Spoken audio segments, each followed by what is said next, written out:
Already তো আপনাদের সকলের মনে তো সেই রাফির মনেও ঝড় তুলেছে, সেই বোঝে না কি বোঝে না, এখন রাফিও বোঝে না মিমি ছাড়া।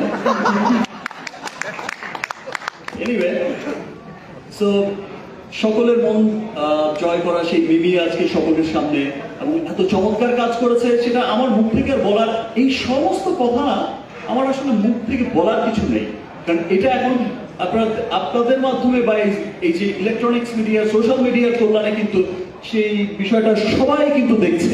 আমি কদিন আগে আমার ব্যবসায়িক প্রতিষ্ঠান হার্লেনের র্যাম্প শোতে হেঁটেছি, বহু বছর পর হয়তো আমি একটা 12-14 বছর পর র্যাম্প শোতে হেঁটেছি, আমারই ব্যবসায়িক প্রতিষ্ঠান রিমার্ক গার্ডেনের।